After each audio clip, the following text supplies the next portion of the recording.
Durante más de 2000 años, el secreto mejor guardado de la Iglesia Católica no ha sido un documento oculto, sino una prohibición absoluta.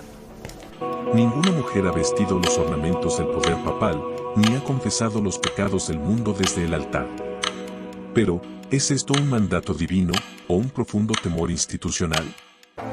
Mientras miles de religiosas sostienen la fe en los rincones más peligrosos de la tierra, las puertas del cónclave permanecen cerradas con llave para ellas.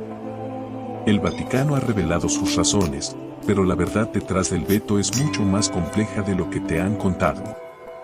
Hoy nos adentramos en los pasillos de la autoridad sagrada para descubrir ¿por qué una monja jamás podrá gobernar la Iglesia? Bienvenidos a Historias y Religiones.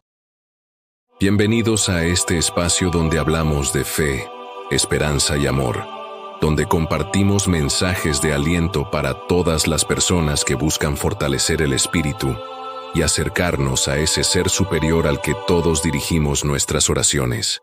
Durante más de 2000 años, la Iglesia Católica ha sido guiada solo por hombres.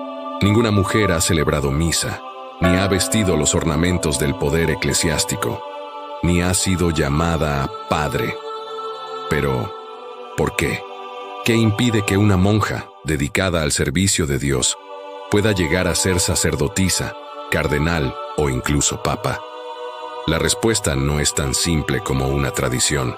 Es una historia tejida entre teología, política y siglos de interpretación masculina del poder divino.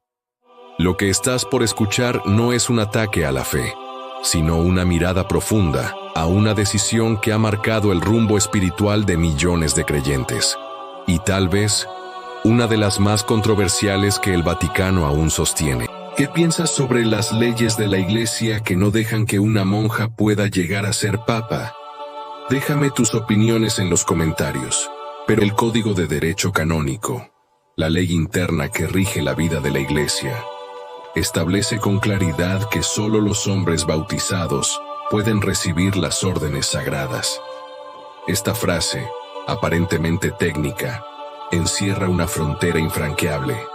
Solo ellos pueden ser sacerdotes, celebrar misa, confesar, consagrar.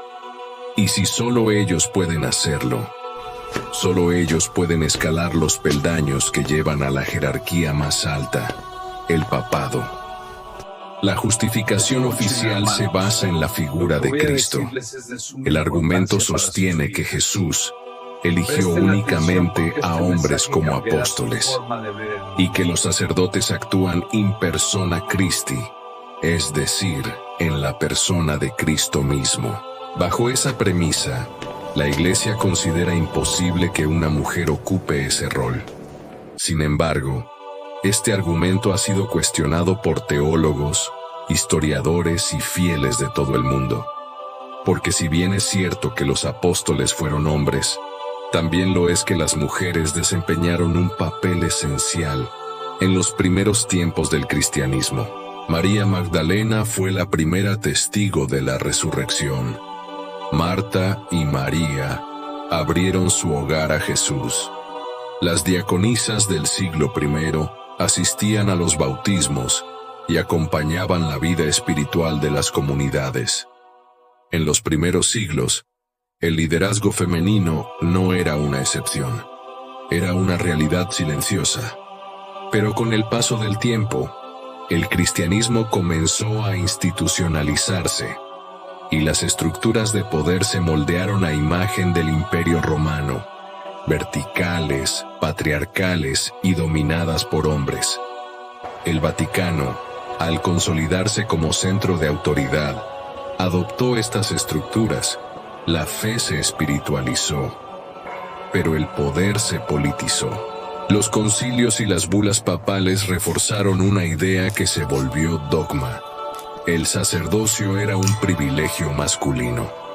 El Papa Juan Pablo II, en 1994, zanjó oficialmente el debate afirmando que la Iglesia no tiene autoridad para ordenar mujeres.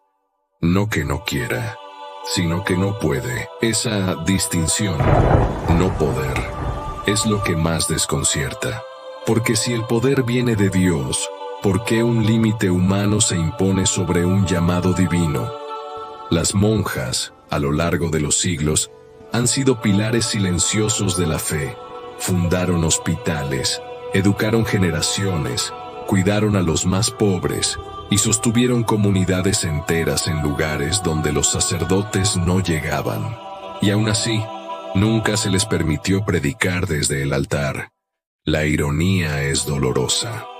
Quienes dedican su vida a servir no pueden liderar. Quienes enseñan la compasión no pueden absolver.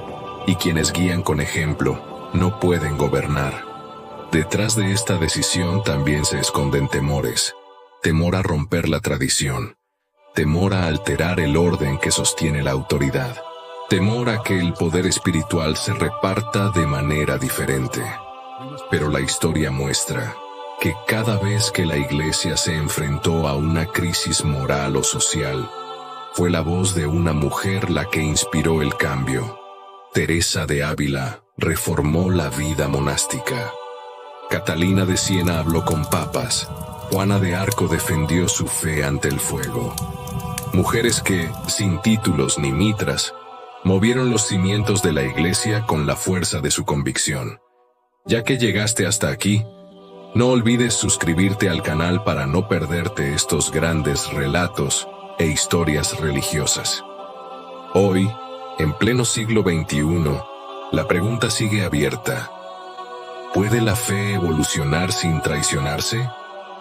El Papa Francisco ha dado pequeños pasos, abriendo espacios de decisión para mujeres dentro del Vaticano, pero aún lejos del altar. Las resistencias son profundas. La tradición pesa más que la reforma. Sin embargo, las voces que piden cambio ya no son marginales. Son fieles, religiosas, teólogas, que aman a la Iglesia y no buscan destruirla, sino completarla. Y en esa tensión se gesta una nueva mirada. La de quienes creen que el servicio a Dios no debería tener género, que la vocación no distingue cuerpos, y que tal vez la verdadera reforma no está en cambiar las leyes, sino en cambiar las mentes que las interpretan. Quizás el día en que una mujer pueda alzar la voz desde el altar y consagrar el pan y el vino, no sea una traición al pasado, sino el cumplimiento de una promesa antigua. Que todos hombres y mujeres somos imagen de Dios. Hasta entonces, la historia de las monjas seguirá siendo la historia de la fe silenciosa que sostiene al mundo. Y la pregunta continuará flotando entre los muros del Vaticano. ¿Es el poder sagrado o simplemente humano? Y así termina esta historia. Una historia más que deja muchas preguntas en el aire. Si te gustan estas historias y buscas adentrarte más en estos temas, no olvides suscribirte al canal y activar la campanita para no perderte los próximos relatos. Gracias por acompañarme en esta ocasión. Nos escuchamos en la próxima historia. Que tengas un día lleno de bendiciones y una vida plena, aquí, donde las palabras alimentan el alma.